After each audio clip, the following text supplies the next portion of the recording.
how far are we? Basically, that is the purpose of our meeting, and further engage with you. I thank you very much.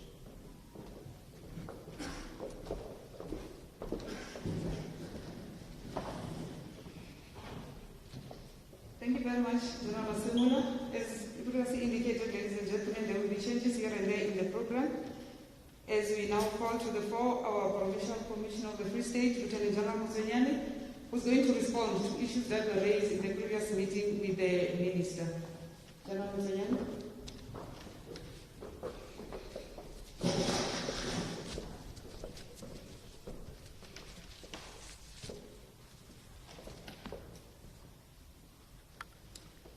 Thanks, Program Director.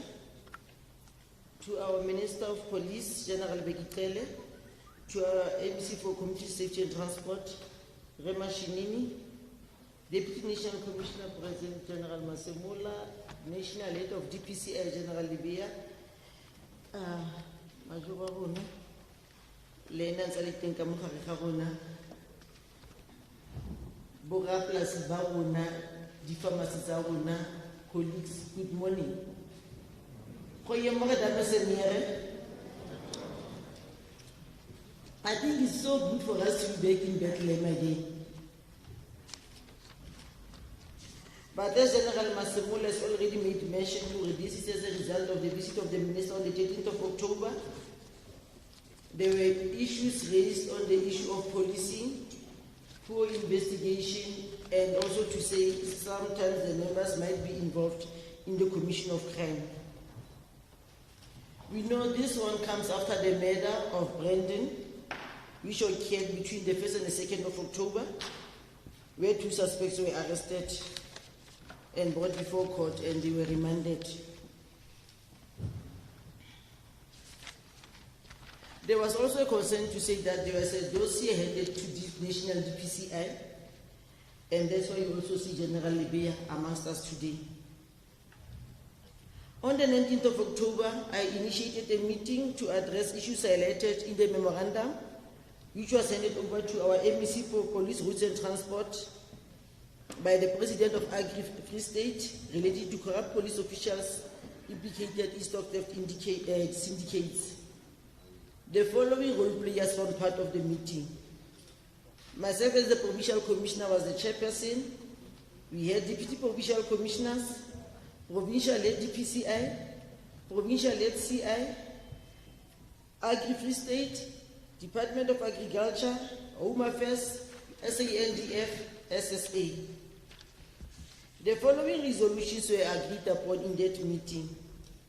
That a task team comprising of DPCI, Crime Intelligence, SSA, detectives, and IPIT will be established, which will analyze, assess, and investigate alleged allegations alluded to in the report handed over during November. The task team will also focus on stock theft cases and allegations of police corruption. Visible Policing Board, they were supposed to lead and address the gaps in the implementation of the Rural Safety Strategy. Deputy Management Advisory Services and Corporate Services was to address the issues of resources which will seek to support the implementation of the Rural Safety Strategy. We also spoke about improving the channels of communication between the leadership of Agri Free State, sub-stock management, the implementation of the Rural Safety Control Centers, and that's Esther Rize, we did talk to that one. Community survey, which will be conducted by Agri Free State, and all these resolutions were cascaded into an implementation plan and circulated for implementation. On the issue of the dossier, which was handed over to DPCI, it was received by General Moodley from Free State DPCI. An inquiry with the reference of 7 of 10/2020 was registered, and Dadefil Yun was consulted to that regard. There was engagement against Dadefil Yun on that one. But what I want to say that the matter on whatever was said in the dossier is being investigated And I think that's why General Libya is here today. Allegations of poor investigation of stock theft cases at Polru, Bethlehem, and Senegal. Because if you can remember that as the reason when we met, I said we are going to focus on stock theft cases in Senegal, Polru, Bethlehem for now as a priority, where we are going to withdraw cases from 2012, and that was done. The Deputy Provincial Commissioner of Crime Detection and Crime Intelligence conducted an analysis on all stock theft cases registered from 2012 to date at the 3 stations.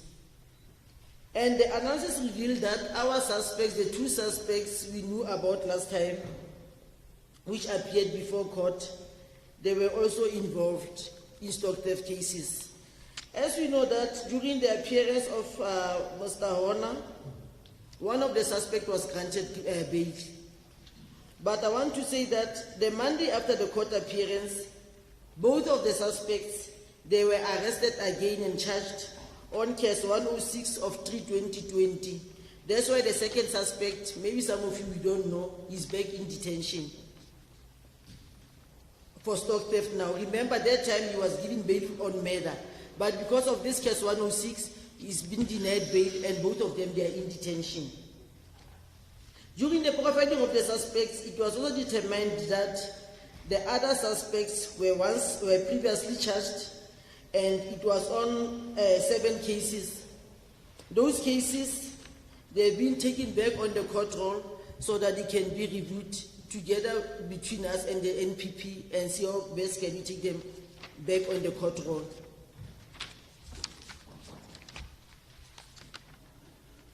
We had a meeting previously with the DPP Advocate Sumaru. Even yesterday, Minister, we had a meeting with Advocate Sumaru because we said that we want to prioritize some crimes where special prosecutors will be dedicated to. And as the Free State, we agreed that priority number 1 will be stock theft, number 2 will be rapes, the third one will be murders for Free State. And I want you that with that, we want to address the issue of stock theft, because if you can see, the suspects who were involved in the murder cases, previously they were involved in the stock theft cases. That's why I said that let's prioritize the stock theft in our province so that we can be able to address other crimes which comes as a result of the stock theft in the province.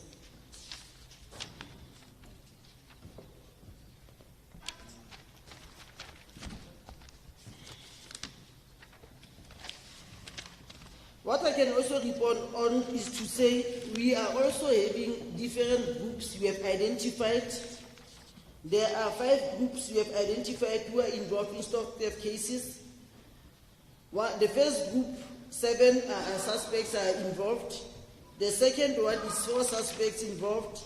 The third one is 3. The fourth one is 2. Then the fifth one is where 12 suspects are involved.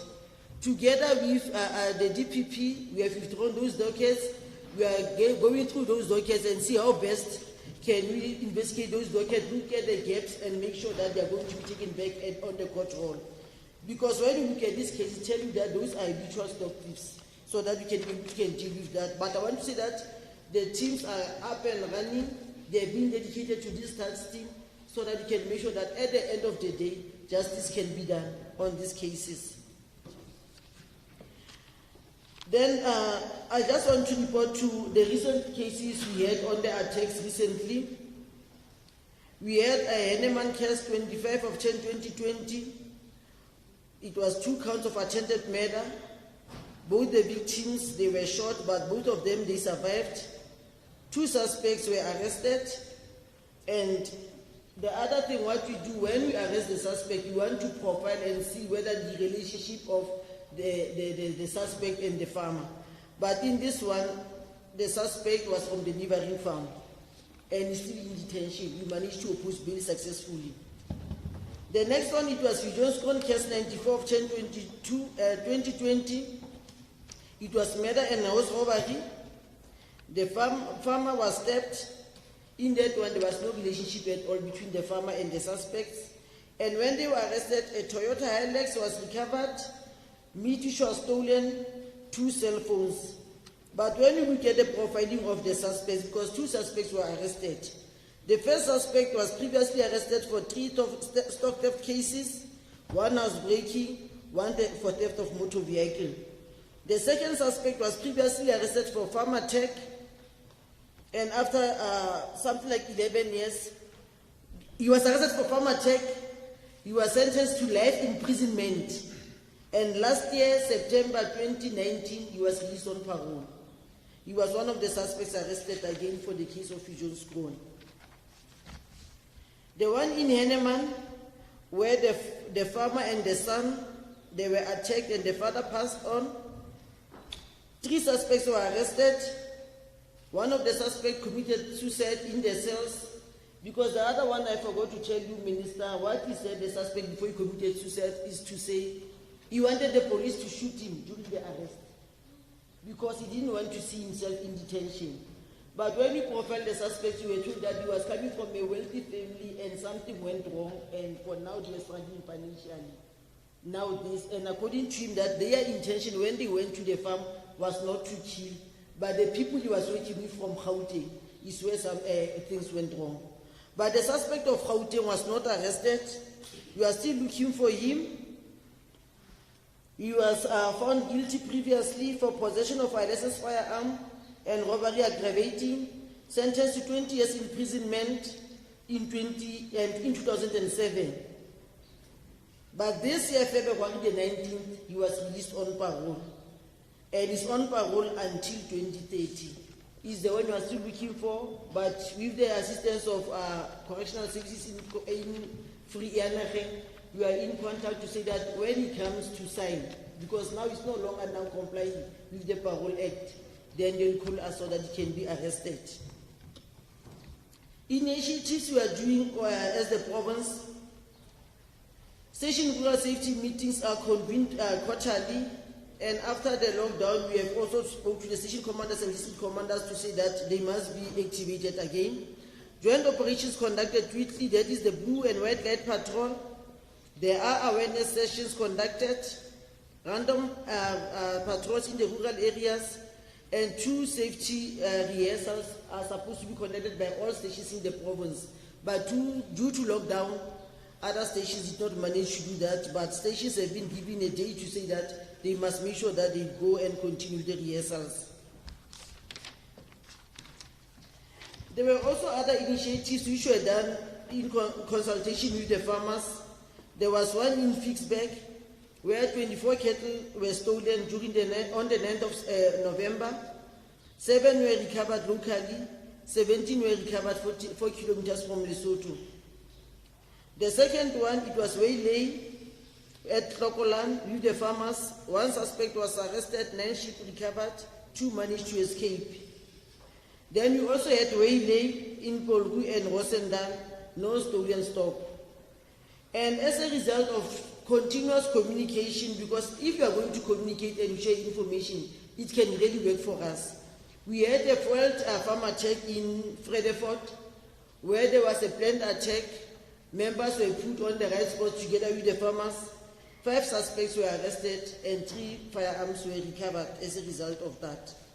And with that, I'm still convinced we are very Oscar Mezat Beckham. Challenges from our side as the police, we are talking about arranged illegal grazing allowed alongside the border. There are other farmers who are allowing Lesotho citizens to come and graze their stock in South Africa. When the deal goes wrong, they keep their stock to say that you owe me, you are not going to get your stock back. After hours, when they come, they don't take only what belongs to them. They take everything, Mr. Jesse declared. That's the problem we are having. Then illegal employment of Basotho by farmers, because most of the time we don't even have their information. Even when we get our systems, we don't have them. Once we get the fingerprints, we cannot even link them because we don't have on the systems. So really we need to look into that one. Farm workers assaulting Basotho and trespassing, because that part is that you are not taking law into your own hands. Then as a result, they later come and revenge. Farmers are also inclined to shoot at trespassers, often resulting in them coming back for a revenge. And when they come back in big numbers. We had cases along Peaceback where we had to arrest 40 people at a go because all of them they came and revenge in South Africa. Illegal evictions by farmers, that one is very big. We know people who attended the meeting when women's rights was there. Those are the issues which usually came out, but the relevant department will address that one. The issue of border fence not being there, border roads in poor conditions, and the log farm gates, which also hampers patrols and response, because sometimes when we need to respond, then some of the farm gates are locked and there's no way we can know how can we gain access. Then the way forward, Minister, is that the analysis and leakages on the arrest made, because I said that all the arrests which were made previously, let's do proper analysis and linkages. And we'll look into that from April 2019 until September 2020. Then Dr. Base, the 14th station you have given to us, we are really looking into that one to see how best are we going to deal with that one, because it was all about the involvement of police officials. But DPCI Major General Moodley from Free State is also here because they are the one handling it together with General Investigation. Then from the police, we are having internal processes. Whilst DPCI they are done, Minister, with their investigation, effectual will be sent, because I know some of them say that members are corrupt, but they are still working. But there are processes. Once I get the report, then internal processes will kick in. That was the end from our side, Minister. Thank you very much.